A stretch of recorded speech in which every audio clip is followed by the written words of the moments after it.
Good evening. How you going, everybody? How's everyone tonight? Yeah, it's a bit of a change tonight from normal, but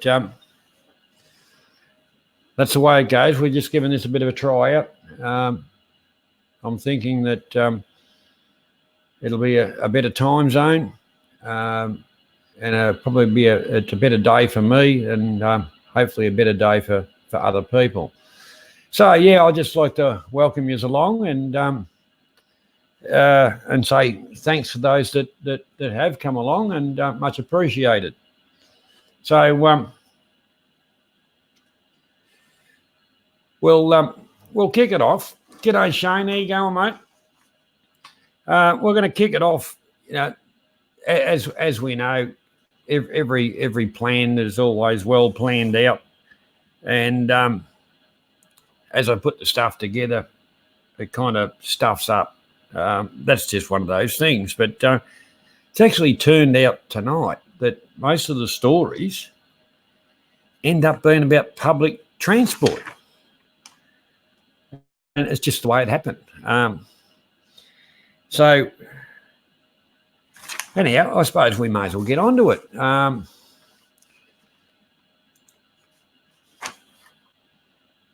Yeah, so our first story is about public transport. The Department of Transport.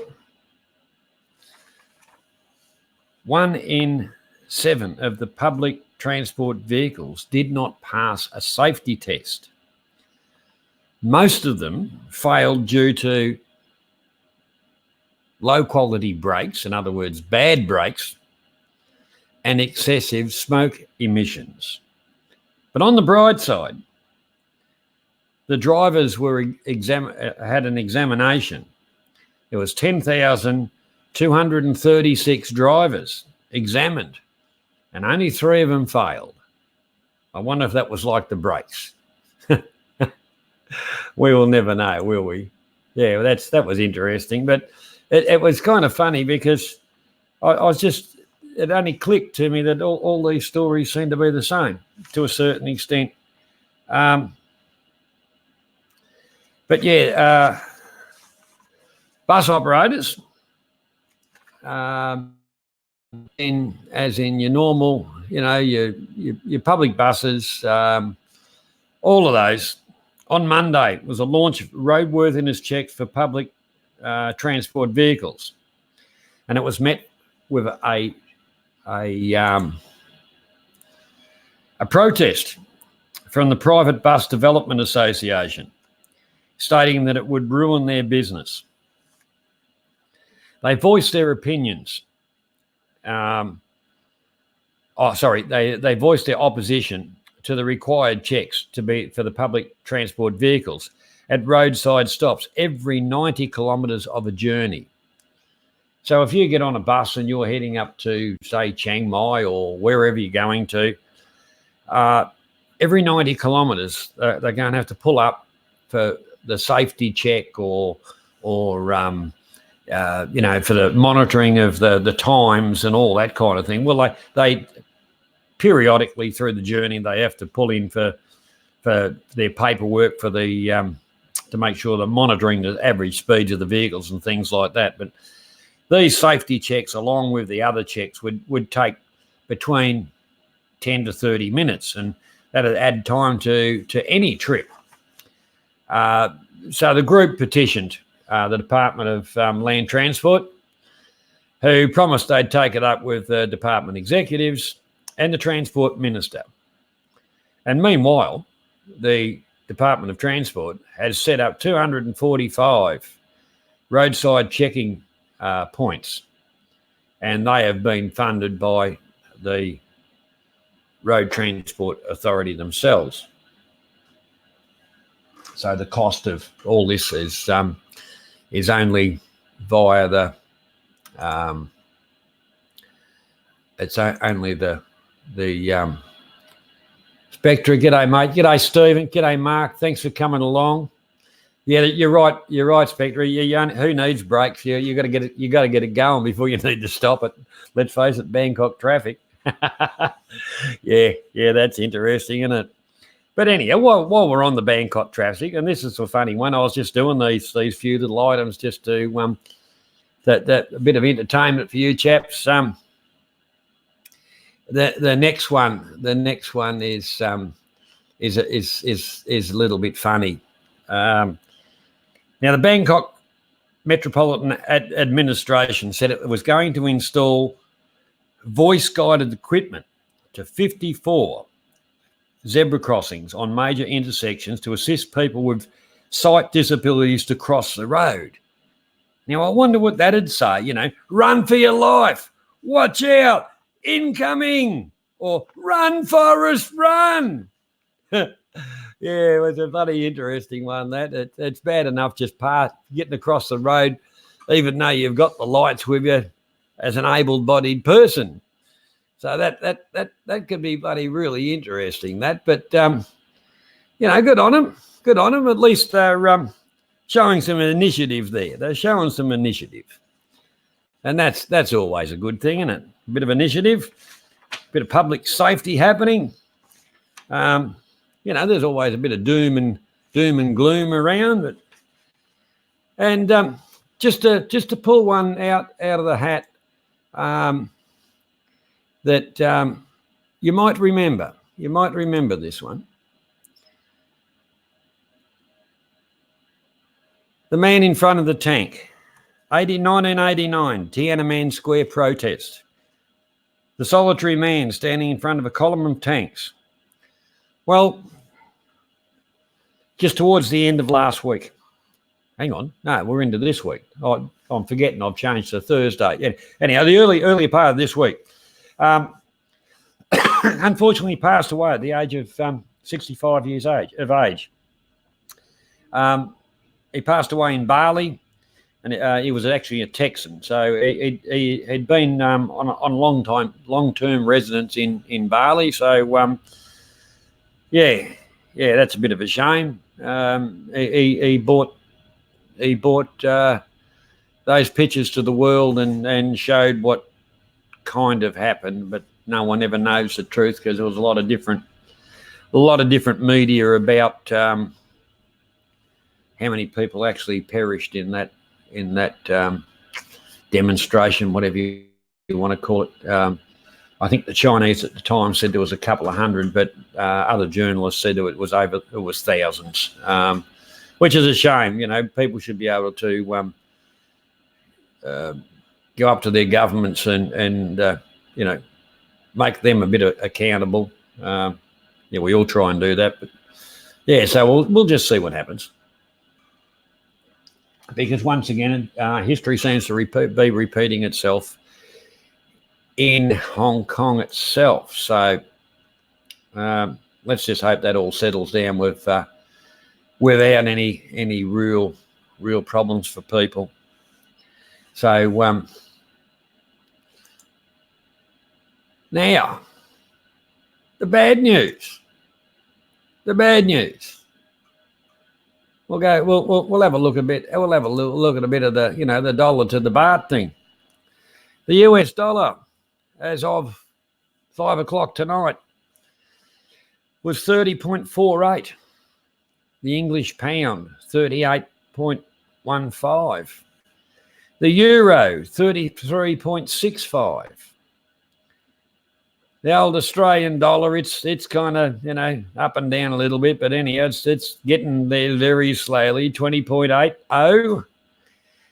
The Canadian dollar, 23 even, and the Scottish pound, 37.30. So there's some good news there and some bad, but that's just the way it is, isn't it? Sometimes it's good news and sometimes it's bad. I suppose when you want to go over, you go over. And if you don't want to go over, you don't. And if the dollars and cents are the real crux of the matter, well, maybe you don't go to Thailand. You go to some other places, because there is plenty of places, nice places, wonderful places.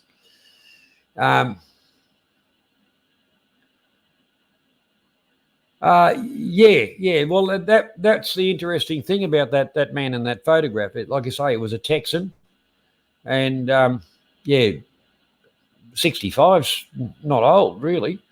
Um, but yeah, he'd been a long-term resident of Bali, Indonesia. So yeah, rest in peace. Because like I say, that photograph really brought it to the world, didn't it? And yeah, really brought it to the world, that photograph. Yeah, so that's all the news we've got tonight. But I actually wanted to talk about a subject, probably on a little bit more personal level, but let's call it a little bit of men's health awareness and stuff like that. In this country, they send you these home test kits, which is for bowel cancer, bowel screening. You don't get the old up the bum type of thing anymore. You send a little sample off, and these are funded by the government. You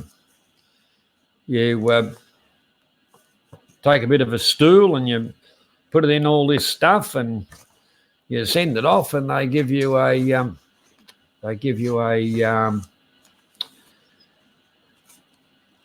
a rundown, to say, look, you should go and see your doctor, or you shouldn't go and see your doctor, or whatever. And on a personal level, that's why I'm bringing it up, because when it gets a little bit personal, it really gets on your mind.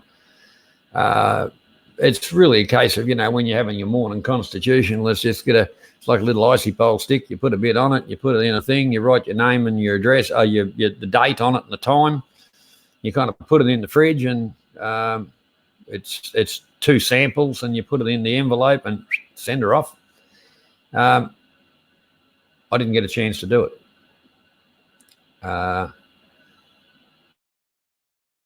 I started with a little bit of blood, and it ended up being a good amount of blood on a regular basis. So instead of doing that test, I kind of used my brains, and it's been playing on my mind for a while. So I've got to go and get the old camera up the bum. But I spoke to the surgeon the other day, and he said, "I don't think you've got anything to worry about, mate. It's just piles from the work you used to do and stuff like that, and for the blood and shit like that, the way it was happening." He said, "We just go and have a look, check out everything else while you're there, and we can cauterize that." And they just half knock you out and do the procedure, and yeah, job's right. So what I'm kind of saying is, if you've kind of over 45, getting on to 50, or there's those kind of tests. If you over here, I looked over worldwide, I think, if you don't kind of qualify on a thing of being a slightly older bugger, whether the government gives it to you, maybe go and inquire. There's no shame in it, and it's not even hard. And like I say, if they find anything, early is the way to do stuff. And like I said, I was a little bit worried about it, and it was kind of a little bit of an effect until we got to see my doctor, then got the referral across, and then talking to the man the other day. So I pretty well got nothing to worry about. And I'll be honest with you, I was worried. I was worried. I'm not so much worried now. And that's the subject I wanted to talk about tonight was men's health. You don't have to be the Rambo and all that kind of stuff, because just keep an eye on yourselves, fellas. Don't forget, men get breast cancer too. Check for lumps and bumps that shouldn't be there, and hopefully we'll all live a long time. Wouldn't that be wonderful? Just to piss the world off for a few more days.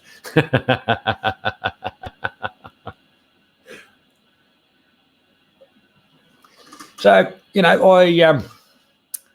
haven't got a lot more, you know, was mainly, give this time slot a bit of a try. And, I'm asking for a bit of feedback from my subscribers and that, what they think about the time and the day. Because I'm a little bit flexible, because Mondays was a bit harder, to get a good news feed on more light-hearted stuff and things like that. So that's why I changed the day, and I made it a little bit later because there was quite a few people that are having a bit of trouble. Thanks, Shane. G'day, Rick. How you doing, buddy? Well, like I say, Rick, it's a topic that really needs to be talked about. I know Harv did a little thing about some of the stuff he went through, and we all go, yeah,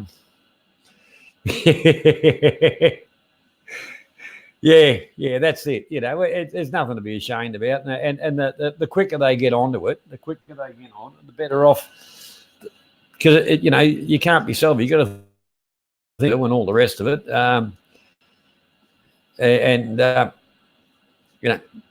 camera up the bum, fix up a couple of piles. I could say a joke. You want some money? Stick your hand up my ass. I've got piles. No. Anyhow, on the serious thing, but it is a bit of a hard topic. But I've always been a kind of an open type of bloke. That's why I brought it up, because I'm not talking about somebody else. I'm talking about me, and hopefully might echo along to a few others to just say, just those test kit things. It's only a bit of shit on a thing, send it off, comes back, they have a bit of a look and they'll say, go and see your doctor, or job's right, one of the two. So we just cut it short. So like my doctor said to me, Johnny, smile for the camera. I've got no problems about it.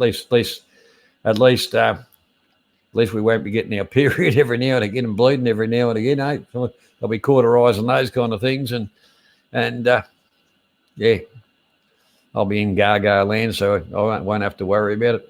But that's pretty well all I've got tonight. Just again, what do you blokes think about the time?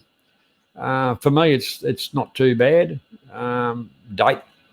Day's not a bad day. There's a lot of news comes out on a Wednesday, Thursday type of thing, but for the collaboration show, I look for a little bit different stuff than what I look for my channel. We just try and put it together and have a bit of a chat, and each week I'm gonna pick on a topic, and just see how we go. I know the TM20, TM30s and the TM6s, and there's a lot of that in the news at the moment. Well, you'll see that. I did a bit of research on that. You'll see that on I think Saturday's show, on Talkback Thailand, and we're still looking into that. We're still looking into what's what, but it kind of comes down.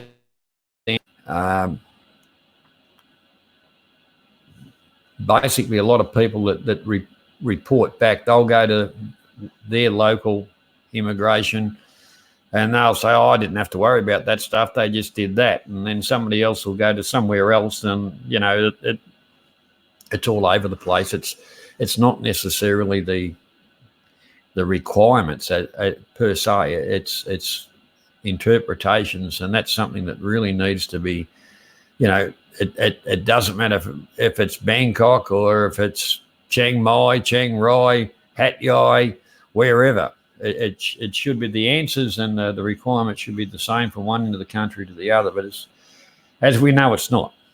But